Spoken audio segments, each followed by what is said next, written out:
Salam sehat, sahabat Zenta. Selamat bertemu kembali dengan channel YouTube kesayangan kita, yaitu Raga Zenta. Channel ini akan membahas dan mengkaji berbagai hal yang berhubungan dengan kesehatan, pengobatan, serta penyakit. Jangan lupa untuk subscribe, follow, share, dan menekan tombol lonceng agar bisa terus mengikuti channel Raga Zenta. Pada episode kali ini, kita akan membahas mengenai bernapas dan kesehatan. Bernafas adalah satu di antara ciri makhluk hidup. Tubuh manusia membutuhkan oksigen. Organ paru-paru mengirimkan oksigen ke seluruh tubuh melalui aliran darah yang mengalir ke berbagai jaringan dan organ. Bernafas juga menghilangkan karbon dioksida dengan melepaskannya ke udara saat manusia menghembuskan nafas. Udara yang manusia hirup mengandung oksigen yang kemudian ditukar dengan gas buangan yang disebut karbon dioksida ketika sel-sel tubuh menerima oksigen. Aliran darah manusia membawa karbon dioksida kembali ke paru-paru yang kemudian dikeluarkan dari aliran darah. Proses ini disebut pertukaran gas. Sistem pernafasan manusia mempunyai beberapa fungsi, yaitu pertama, mengatur suhu udara, lalu melembabkannya untuk mencapai tingkat kelembaban yang tepat. Kedua, menyaring udara dan melindungi tubuh dari zat berbahaya melalui batuk, bersin, atau tertelan. Fungsi yang ketiga yaitu mendukung indera penciuman. Rata-rata manusia bernafas sekitar 17-30 ribu kali per hari. Untuk bisa bernafas dengan baik, manusia perlu didukung dengan sistem pernafasan yang sehat. Selain mengandalkan hidung dan paru-paru untuk bernafas, ada beragam organ dan jaringan yang berperan sama pentingnya dalam sistem pernafasan. Mengapa manusia bernafas? Normalnya, manusia dewasa bernafas sebanyak 12-16 kali per menit dalam keadaan beristirahat. Bernafas adalah proses menghirup udara yang mengandung oksigen dan mengeluarkan karbon dioksida dari paru-paru. Satu kali rangkaian menghirup dan menghembuskan napas dihitung sebagai satu kali napas. Proses ini disebut juga dengan sistem respirasi manusia. Manusia membutuhkan oksigen untuk bisa bertahan hidup.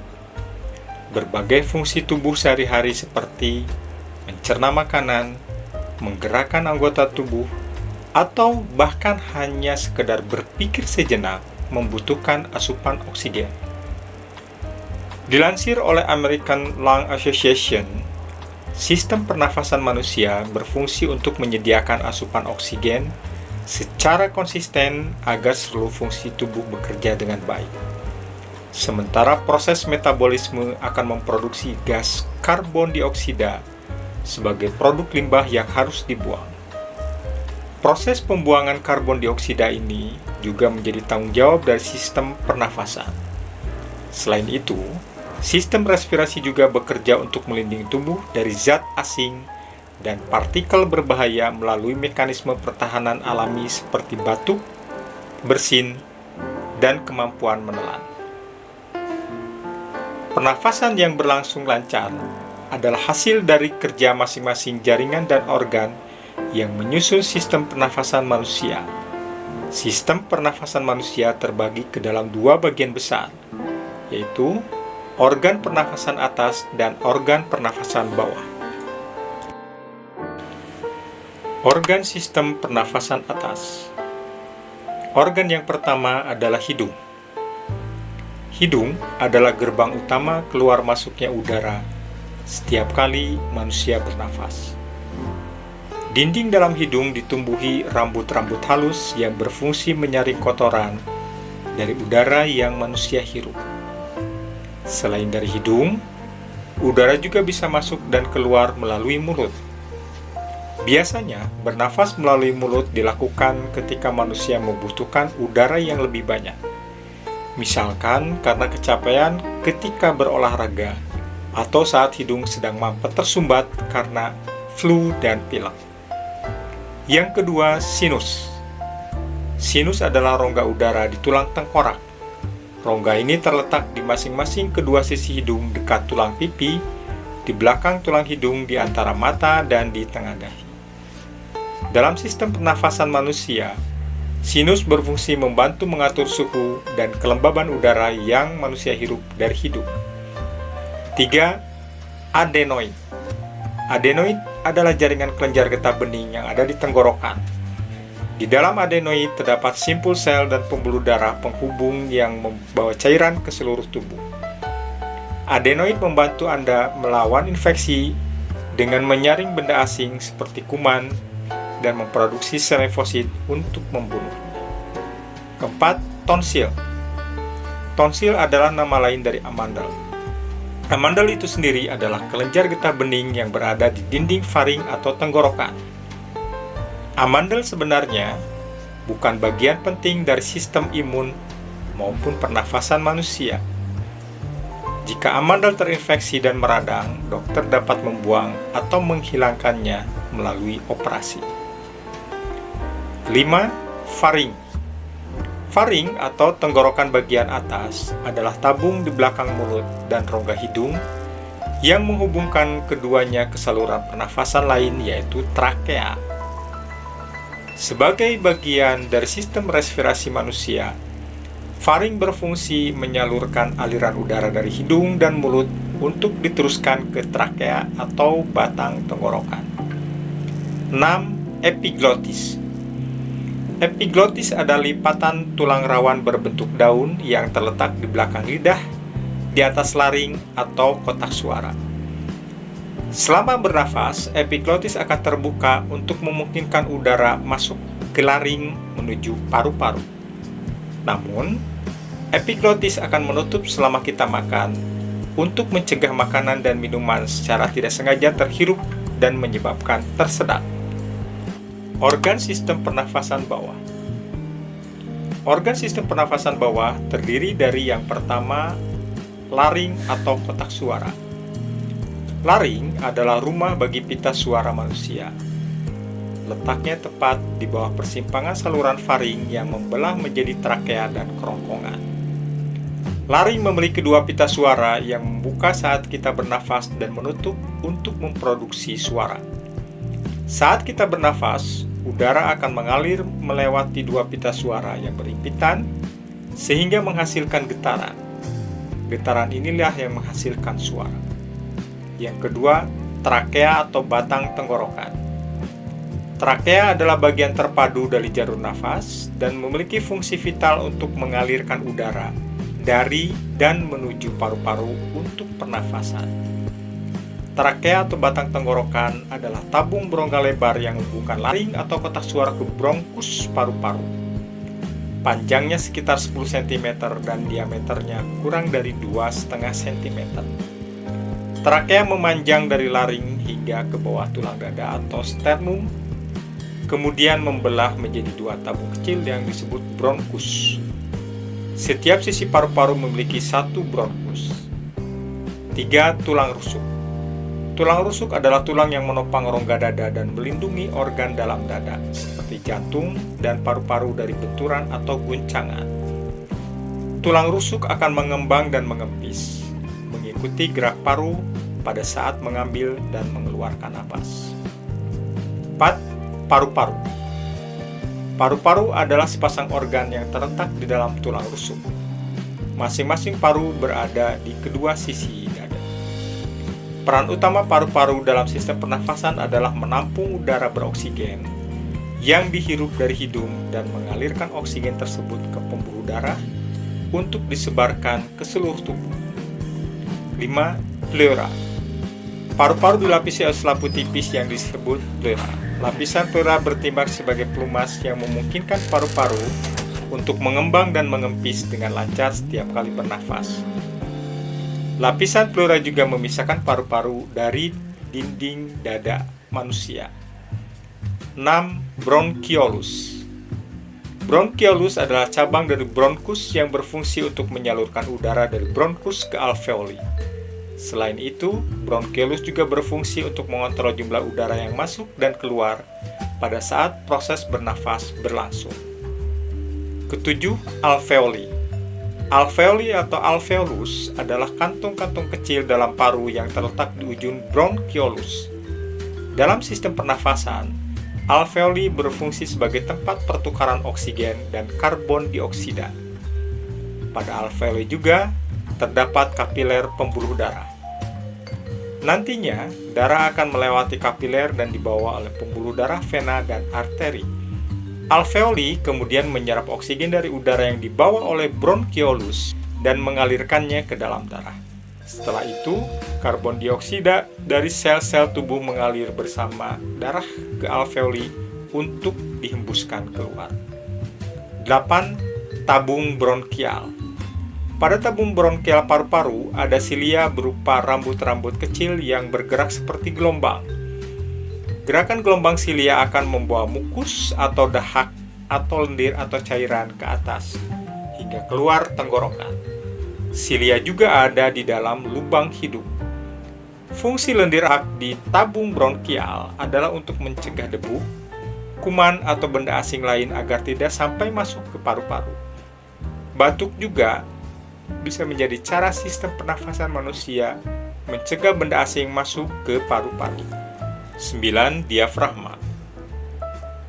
Diafragma adalah dinding otot kuat yang memisahkan rongga dada dari rongga perut.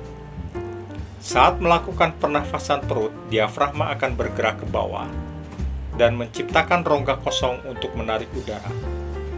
Ini juga bisa membantu memperluas paru-paru. Cara kerja sistem pernafasan manusia. Cara kerja sistem pernafasan manusia sering pula disebut sistem respirasi, seperti yang dijelaskan oleh National Heart, Lung, and Blood Institute. Proses respirasi dimulai ketika manusia mengambil udara lewat hidung dan masuk ke tenggorokan. Setelah itu, udara akan turun melewati laring dan masuk ke dalam trakea. Pada saat bersamaan ketika manusia bernafas, diafragma dan otot-otot di antara tulang rusuk akan menyusut untuk menciptakan ruang kosong di dalam rongga dada. Ini bertujuan agar paru-paru bisa menarik udara yang manusia hirup. Setelah udara masuk bergerak sampai ke ujung trakea, udara akan melewati bronkus dan masuk ke kedua paru-paru. Setelah itu, udara mengalir ke bronchiolus yang terus mengecil sampai udara sampai di ujung percabangan. Di ujung bronchiolus ada kantung kecil udara atau alveoli. Ketika udara mencapai alveoli, oksigen masuk melalui membran ke dalam pembuluh darah kecil yang disebut kapiler. Sebaliknya, karbon dioksida dari darah di kapiler keluar dan masuk ke dalam alveoli. Setelah oksigen dan karbon dioksida bertukar tempat di alveoli, rongga dada akan mengendurkan otot diafragma sehingga diafragma melonggar. Ini memungkinkan karbon dioksida bergerak naik untuk selanjutnya dikeluarkan lewat paru, lalu dihembuskan melalui hidung. Penyakit yang menyerang sistem respirasi. Organ-organ yang terdapat dalam sistem pernafasan berperan penting dalam menangkap dan mengalirkan oksigen yang dibutuhkan oleh tubuh. Namun, fungsi sistem respirasi pun dapat terganggu akibat udara yang dihirup, apalagi jika udara tersebut mengandung kuman penyakit. Ancaman penyakit tak hanya datang dari luar sistem pernafasan. Beberapa gangguan pernafasan juga dapat berasal dari sistem pernafasan itu sendiri. Berikut ini adalah beberapa penyakit yang umum menyerang sistem pernafasan. Yang pertama, pilek. Kedua, influenza atau flu. Yang ketiga, asma. Keempat, pneumonia. Kelima, tuberkulosis. Keenam, bronkitis. Dan ketujuh, penyakit paru obstruktif kronis atau biasa disebut dengan PPOK. Berikutnya, kami akan memberikan penjelasan mengenai manfaat bernafas bagi kesehatan. Kita mulai dengan membahas sistem pernafasan. Gangguan pernafasan seperti asma, bronkitis, sampai nyeri dada bisa berkurang apabila kita rajin melakukan pernafasan dengan dalam-dalam. Manfaat bernafas dalam-dalam itu diantaranya yang pertama, untuk sistem pencernaan. Bernafas secara mendalam mampu mengirim sinyal ke bagian organ yang lain termasuk sistem pencernaan untuk bekerja lebih baik. Yang kedua, sistem getah bening. Dengan bernafas secara mendalam, sirkulasi cairan getah bening menjadi lebih lancar, terutama jika Anda baru sembuh dari sakit. Yang ketiga, peredaran darah. Keuntungan bernafas secara dalam-dalam bagi sirkulasi darah adalah meningkatkan asupan oksigen ke jantung, mata, dan otak sehingga tubuh senantiasa bugar. Yang keempat, sistem imun. Jangan malas bernafas dalam-dalam demi membantu regenerasi jaringan dan sel-sel yang rusak. Sistem imun bisa menjadi lebih baik untuk menangkal berbagai penyakit. Yang kelima, sistem saraf. Cemas atau kecemasan ternyata bisa diatasi dengan bernafas dalam-dalam secara teratur. Sebab, proses ini membantu sistem saraf menjadi lebih santai dan tenang. Yang keenam, sistem gerak. Jika bernafas terasa mudah, maka tubuh akan bergerak dengan lebih mudah. Bernafas dalam-dalam juga meredakan otot yang tegang, meningkatkan fleksibilitas, dan menguatkan sendi. Yang ketujuh, sistem pengeluaran. Kelebihan cairan ternyata bisa dieliminasi dengan bernafas dalam-dalam. Karena stres pada organ akan berkurang, tubuh pun bisa mengeluarkan racun dengan lancar. Yang kedelapan, kesehatan mental. Dengan bernafas dalam-dalam, konsentrasi akan meningkat, produktivitas terjaga, keputusan pun bisa dibuat dengan lebih bijaksana. 9. Kondisi fisik. Keriput mampu hilang karena sirkulasi darah dan oksigen yang baik. Jadi, bernafas dalam-dalam jelas membuat kulit lebih cantik meskipun sudah dimakan usia. Yang ke-10, kestabilan emosional.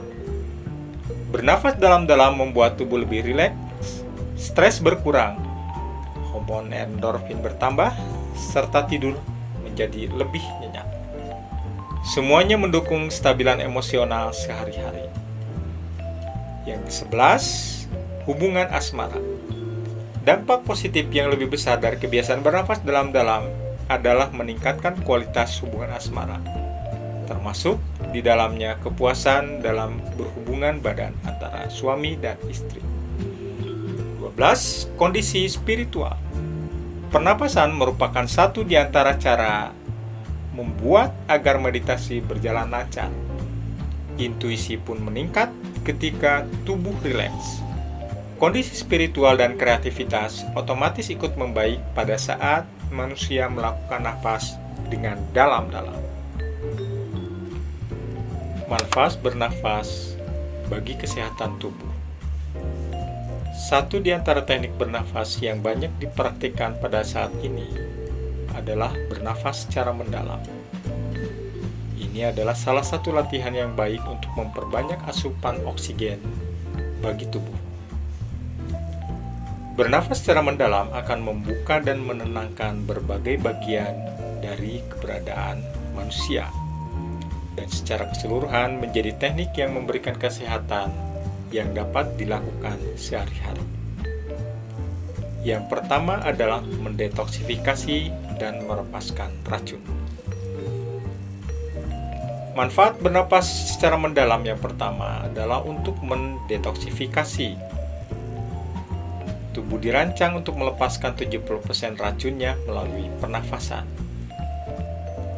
Jika manusia tidak bernafas secara efektif, manusia tidak akan bisa membersihkan racun dari tubuh dengan benar. Sehingga sistem lain di tubuh harus bekerja lembur yang pada akhirnya dapat menyebabkan penyakit. Pada saat menghembuskan udara dari tubuh, manusia melepaskan karbon dioksida yang telah melewati aliran darah ke paru-paru. Karbon dioksida adalah limbah alami dari metabolisme tubuh. Kedua, melepaskan ketegangan. Manfaat bernapas secara mendalam yang kedua yaitu untuk melepaskan rasa tegang. Pikirkan bagaimana perasaan tubuh saat tegang, marah, takut, atau stres. Otot menjadi kencang dan pernafasan menjadi pendek. Saat pernafasan Anda pendek, Anda tidak mendapatkan jumlah oksigen yang sesuai dengan yang dibutuhkan. 3. Menjernihkan pikiran. Manfaat bernapas dalam-dalam yang ketiga yaitu untuk menjernihkan pikiran. Oksigenasi otak mengurangi tingkat kecemasan yang berlebihan. Bernafaslah secara sadar, perlahan, dan dalam keadaan penuh sadar. Rasakan bagian yang sesak dan hiruplah nafas. Saat merilekskan tubuh, Anda mungkin akan menemukan bahwa pernafasan membawa kejernihan bagi pikiran. 4. Memijat organ.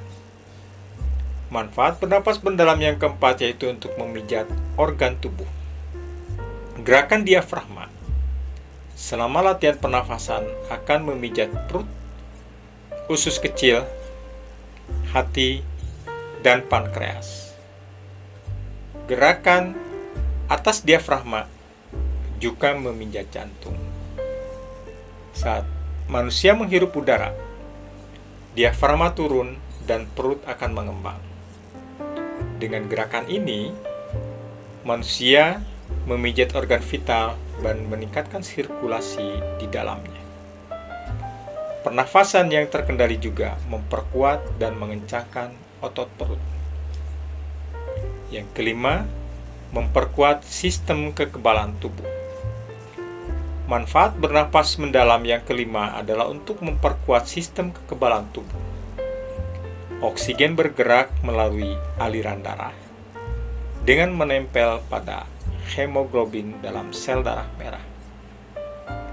Hal ini pada gilirannya akan memperkaya tubuh untuk memetabolisme nutrisi dan vitamin. Yang keenam, meningkatkan postur. Manfaat bernapas dalam yang selanjutnya adalah untuk meningkatkan postur. Teknik pernafasan yang baik dalam jangka waktu tertentu akan mendorong postur tubuh yang baik. Postur tubuh yang buruk akan mengakibatkan pernafasan yang salah. Jadi, dengan melakukan pernafasan dalam sekaligus menjadi proses untuk memperbaiki postur. 7. Memperkuat paru-paru. Bernafas secara mendalam juga bermanfaat untuk meningkatkan paru-paru Anda. Saat Anda menarik nafas mendalam, paru-paru menjadi sehat dan bertenaga. Ini adalah cara yang baik untuk mengatasi masalah pernafasan. 8. Membuat jantung lebih kuat. Latihan bernafas dalam-dalam mengurangi beban kerja jantung dengan dua cara. Pertama, pernafasan secara mendalam mengarahkan paru-paru menjadi lebih efisien, yang berarti lebih banyak oksigen yang dibawa dengan darah menuju ke paru-paru dan jantung. Jadi, jantung tidak harus bekerja keras untuk mengirimkan oksigen ke jaringan. Kedua, bernafas dalam-dalam menyebabkan perbedaan tekanan yang lebih besar di paru-paru. Hal ini menyebabkan peningkatan sirkulasi, sehingga sedikit membantu mengistirahatkan jantung. 9. Meningkatkan suasana hati. Manfaat bernafas dalam-dalam yang terakhir adalah untuk memperbaiki suasana hati. Pernafasan secara mendalam akan meningkatkan reaksi kimia pada syaraf, pemicu kesenangan di otak. sehingga dapat meningkatkan suasana hati dan meredakan rasa sakit fisik. Sahabat Zenta, demikian pembahasan kali ini mengenai pernafasan dan kesehatan. Sampai bertemu kembali pada pembahasan berikutnya di channel YouTube kesayangan kita, yaitu Raga Zenta, yang membahas tentang kesehatan, pengobatan, dan penyakit. Salam sehat selalu.